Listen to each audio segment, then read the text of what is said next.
इस वक्त की बड़ी खबर हमारे साथ जुड़ चुके हैं अजीत आनंद जी। आप देख सकते हैं प्रोग्राम कर अभी अभी निकले हैं शिकारपुर से और आप लाइव देख सकते हैं अजीत आनंद जो कि भोजपुरी सुपरस्टार गायक है। बहुत सारा इनका गाना जो है वायरल हुआ है और अभी अभी हम बात करेंगे इनसे। सबसे पहले स्वागत है भैया आपका मेरे चैनल पर। बहुत बहुत धन्यवाद। बहुत प्यार मिलल आज के कार्यक्रम में, जैसे हर दिन हमने के मिलेला और शिकारपुर में आके सोनपुर में हमने के एकदम गदगद बानी साहब। ऑडियंस भी कैसा लगला प्रोग्राम हो? हाँ देखिए नौजवान हमने के सब भाई हो, हमने के जान हुआ सही है हर कलाकार खातिर। आपका एक गाना वायरल हो रहा है तेजी से कि धन बाड़ू ए सोना धन बाड़ू हमार पहिला पसंद बाड़ू हो। लोग का प्यार है। आपका एक गाना था बहुत ही पहले वायरल हुआ था, वो भी दर्शक जो है आप सुनाने का प्रयास करें, जो बोलबम का गाना था सानिया मिर्जा। अच्छा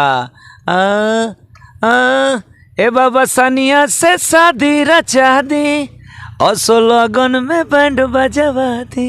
क्या कहेंगे सर, जो ये भोजपुरी में बहुत सारा अश्लीलता वगैरह जो चल रहा है और कहीं ना कहीं आप जो है आपका नाम जो है अश्लील नहीं गाते हैं, जिसके कारण लोग जो है विवाद में कभी आप नहीं आते हैं। देखिए हम सब तरीका का गाना गाए हैं, हम ऐसा नहीं कि दूध के धुले हुए आदमी हैं, लेकिन हम ज़्यादा अच्छे गाने गाए हैं और सामाजिक भी गाए हैं जो और लोग नहीं गाता है। हम नहीं सर, मेरे कहने का मतलब कि जो अभी अभी ब्यास आ रहे हैं और ढोरी चटवा गा दे रहे हैं तो हिट हो जा रहे हैं, और आप बहुत समय लंबे से भोजपुरी इंडस्ट्री में हैं। देखिए चंदन चंचल का एक गाना है, चंदन चंचल अच्छा सिंगर है, बहुत अच्छा सिंगर है और वो अच्छे से गाना भी लड़का गाया है।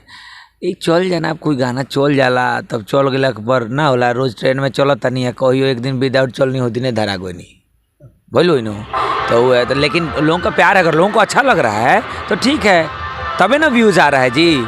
अब रह गया सवाल कि हम कलाकार तो सब तरीके से गाते हैं, लेकिन नहीं गाना चाहिए, थोड़ा सा उसका भी ख्याल रखना चाहिए और पब्लिक को भी थोड़ा ख्याल रखना चाहिए भाई। मैंने सब दोस्त बा तो सब कर बा, अगर लोग के सब नीमन लगता तो फिर दोस्त हिले नहीं के का कहल जाओ। लेकिन सर उसमें मीडिया कर्मी भी है बहुत सारे जो कि उसके राइटर वगैरह। देखिए धन बाड़ू के लिए धन बड़े जान एक सोबर गाना बाटे। पहले तो आज के कुछ ऐसा गाधा बने सो जौना के ये नहीं पता कि अश्लील का हो। अब इहो गाना पर धन बड़ा जानू धन बड़ा हमार पहला पसंद बड़ा। अब कितना कमेंट यहू पर देखनी हो गधहवन के जो के अवार्ड गधा ला देवे के चाहिए, लेकिन तरह से जब वाह चले थे अश्लीलता मिटाने और ये गाना रे चुतिया इसमें क्या है, क्या अश्लीलता है? तुमको पहले पता है कि अश्लीलता क्या बोला जाता है? अंधा बकुल के रहा मैंने क्या खराब है क्या नीमन है वो तो जानना होगा ना जी। और ऐसा भाव भाव भाव भाव चिल्ला से तो हो ही मुँह से तो कुछ बकल जी तो उनमें से निकल भी नहीं करी कुछ जी। इसलिए पहले ये तो पैमाना दिमाग में हो कि क्या अश्लील है क्या अच्छा है, समझ गए ना। नीमन गाना को सोबर गाना को लोग सपोर्ट कर रहे हैं और लोगों को मैं धन्यवाद कर रहा हूँ। हमारे सभी भाई लोग जितने आज के नौजवान हैं ना, ये सब हमारी जान है हम कलाकारों के। ये लोग ही प्यार करते हैं हम लोग को और ये लोग ही हमको ज़ीरो से हीरो बनाते हैं। तो मैं नतमस्तक होकर प्रणाम करता हूँ सभी को और छोटी मोटी जो कमियाँ होंगी ना उसको तो हम लोग मिलकर दूर करेंगे। और जी बीच में पिंगिल पढ़तर से दो चार गुण कोनी के देख के हमारे एकदम साफ मन गोर के लोहर माथा पर चढ़ जाता है भकुलवन के देख कर। एक और आपका लोकप्रिय गाना हो जाए। लोकप्रिय तो कई गाने हैं लेकिन अभी अरे तेरे जैसे लाख खड़े हैं मजनू आगे पीछे पड़े हैं और रास्ता मेरा क्यों रोकता है, आते जाते क्यों टोकता है, ओ डोली लेके जाएगा होगा जिसमें दम, ओ गोरी तोरा उठला लिखे कसम भतार तोरा हम ही बनम। ये भी गाना खूब चला हुआ है तो ठीक है, एंजॉय करता है। हम तो ये भी गाते हैं कि बेटी अंगना के तुलसी घर के मान होली हो बेटी। हम तो ये भी गाते हैं, हम माँ पे भी गाना गाए, हम दहेज पे गाना गाए हैं। सारे लोग देखिए ये जो समाज है ना दर्शकों का वो परिवार है, हर उम्र के लोग हैं, हर तरीका के लोग हैं।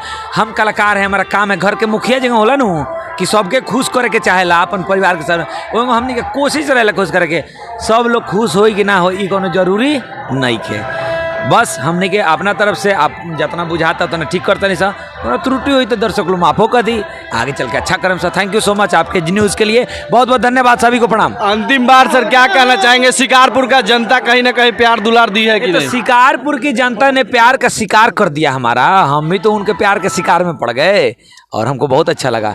ऐसे ही प्यार मिलते रहे, ये हमारा होम डिस्ट्रिक्ट जिला है और हमू छपरा के, इहो छपरा के हिस्सा हटे, तो ये पर हो जाई लड़का कहीं सो कि चल न घुमा दी तो है छपरा जिला। तो हमारे साथ है अजीत आनंद, आप लाइव देख रहे हैं, अभी अभी प्रोग्राम से निकले हैं और आप लाइव देख रहे हैं अजीत आनंद जी, और वापस अभी अपने घर को जा रहे हैं। और आप देख रहे थे अजीत आनंद को, कैसा लगा मेरा ये प्रयास अजीत आनंद जी से बात करते हुए? अभी बीच रोड पर रोक के और उनसे बात हुआ और इंटरव्यू दिए हैं, तो कैसा लगा प्रयास कमेंट में जरूर बताइएगा। फिर मिलेंगे, जय हिंद।